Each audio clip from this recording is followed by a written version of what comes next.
அதான் முன்னாடியே இருந்த முதலமைச்சருக்கு தான் இந்த பதிவு. எம்ஜிஆர் ஆட்சி வந்தார். எம்ஜிஆர் கேரளாவிலேருந்து வந்து நல்ல பேர் வாங்கி நல்லதாகவே கடைசி வரைக்கும் அவர் குடும்பத்துக்கும் எந்த சொத்து வைக்காமல் மக்களுக்காகவே வாழ்ந்துட்டு போனவர் எம்ஜிஆர். அதே போல் ஜெயலலிதா அம்மையார் கர்நாடகா மைசூர்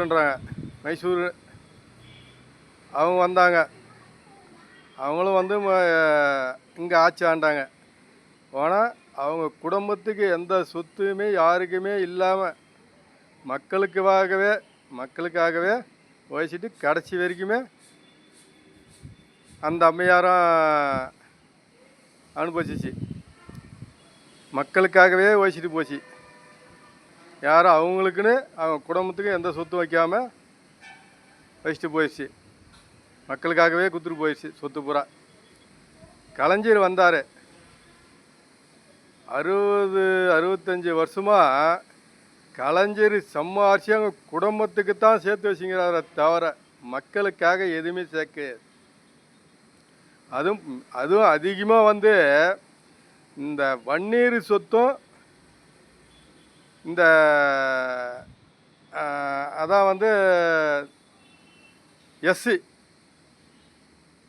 அவங்க சொத்தையும் வன்னீர் சொத்தையும் மொத்த சொத்துமே யார் இடக்குதுறான்னா இன்றைக்கி கலைஞர் குடும்பத்தில் தான் இருக்குது. ஆமாம், மற்றவங்க எல்லாமே அவங்கவுங்க ஏதோ ஒரு அளவுக்கு அப்படியே இது பண்ணாங்க. ஏன்னா வளரல, இந்த ரெண்டு ஜாதியும் வந்து வளராதுக்கிற காரணம் என்னன்னாக்கா இந்த 50-60 வருஷமாக இந்த ரெண்டு ஜாதிக்கும் வர வேண்டிய சலுகை பூராமே இவங்கள மட்டம் தட்டி அந்த சொத்து பூரா அபகரிச்சது யாருன்னா ஸ்டாலின் குடும்பம்தான், கலைஞர் குடும்பம்தான் இன்றைக்கி வரைக்கும். ஆமாம், இன்றைக்கி நம்ம வந்து இந்த வன்னீர் 2.5 கோடி வன்னீர் கீறோம்னா இதுக்கு முக்கிய காரணம் கலைஞர் தான் காரணம். நம்மளை இவ்வளோ வந்து பலவீனமாக வச்சுங்கிறதுக்கு காரணம் கலைஞர் தான். இந்த 2.5 கோடி வன்னீரையும் இவ்வளோ மட்டம் தட்டி இந்த சொத்து பூரா இவனை வந்து குடிகாரனை ஆக்கி, அதான் வந்து சாராயத்தையும் பிராந்தி குடிச்சு மட்டம் தட்டி குடிகாரனை ஆக்கி வச்சுங்கிறது யாரான்னா கலைஞர் ஆட்சி தான் இன்றைக்கி வரைக்கும். அதே போல் இந்த விடுதலை சிறுத்தை கட்சிக்காரங்க அம்பேத்கர் இயக்கங்கள் அதுவும் அப்படியே தான். எல்லாருமே யாரும் வளரல. அதுலேயும் அவங்களும் 2 கோடி பேர் இருக்கிறாங்க. ஆனால் யாரும் வளரல. அந்த சொத்து சம்பாதிச்சு தான் யாரானா கலைஞர் குடும்பம் தான். அவங்க குடும்பத்தில் தான் இந்த 2 பேர் சொத்து அத்தினி சொத்துமே இவங்க வச்சுங்கிறதுக்கு கலைஞர் தான் வச்சுக்கலாம். கலைஞர் குடும்பத்தில் தான் இருக்குது. இந்த சொத்து எப்படி வந்திருக்கான்?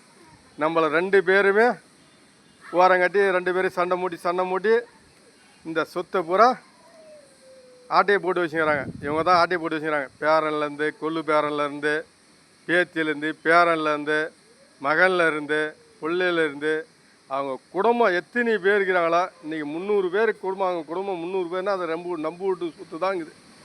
நம்ம 2 ஜாதியினுடைய சொத்து தான் இந்த 300 குடும்பம் அவங்க குடும்பத்திலே இருக்குது. நம்ம சொத்து தான் இருக்குது. அப்போ நாம் அவங்களுக்கு ஓட்டு போடலாமா? நம்மளை அப்போந்தே வளர விடலை. அப்போ நம்ம கண்டிப்பாக ஆட்சி மாற்றத்தை கண்டிப்பாக உருவாக்கணும். கண்டிப்பாக. ஆமாம், சூரியனுக்கு ஓட்டு போடவே கூடாது.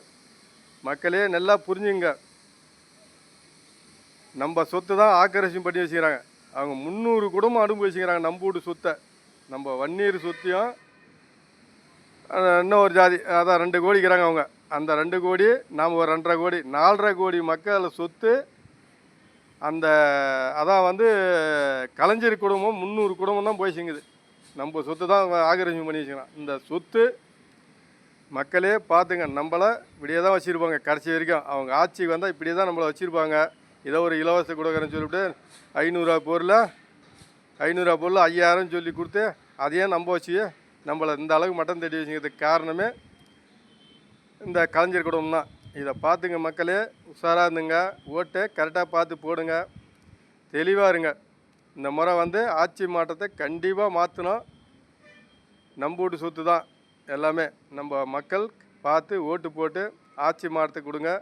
அதே போல் திராவிடத்துக்கு ஓட்டு போடாதீங்க. அதான் நான் சொல்லுவேன். மக்களையே பார்த்துக்குங்க.